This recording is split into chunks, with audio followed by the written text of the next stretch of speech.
Now, starting from today, households and businesses will be facing further increased costs on their bills. From mobile phones and internet to council tax, steep prices are expected right across the board. Well, there will be some relief, though, as the national minimum wage goes up by almost 10% today.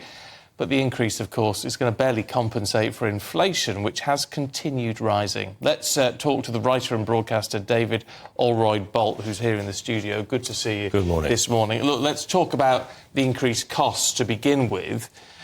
And it just seems to be never-ending at the moment. The Prime Minister promises things were going to get better at some point. It's clearly not yet. The headline figure of inflation at 10.1%, I think, was rather a surprise to the Treasury and to the Prime Minister, First Lord of the Treasury, because they were clearly expecting this to go down, as was the Bank of England. The interest rate rises from the Bank of England will be good for savers, good for pensions, good for people on fixed incomes, but will be bad for people on tracker mortgages. And I think there was a statistic I read the other day that in the past year, the average household's food bill has risen by £837 over the course of the year. These are not small amounts. People are already struggling. We've seen wage suppression for many, many years now. Well before the pandemic, wages have not kept up with the rising cost of living generally.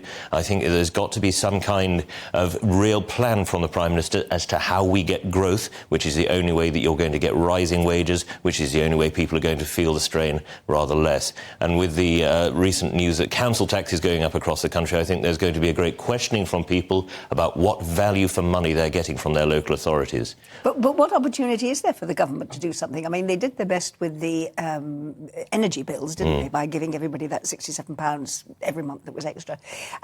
There isn't a bottomless pit.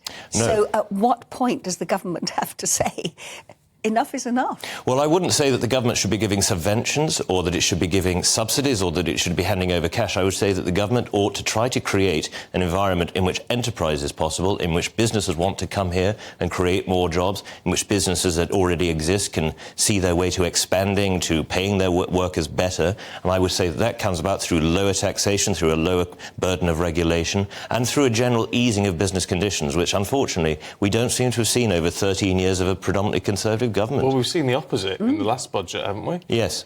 Taxes are rising. The cost of employing someone is too great. So, of course, you're not going to do it. If you're a business that's already squeezed because either your regulatory burden is great or the cost on employing through national insurance and through ancillary costs is great, why would you take someone else on? And how are you going to find your wage? You're giving a wage rise to those people you already have, other than through the lowering of taxation, which is imposed by central government.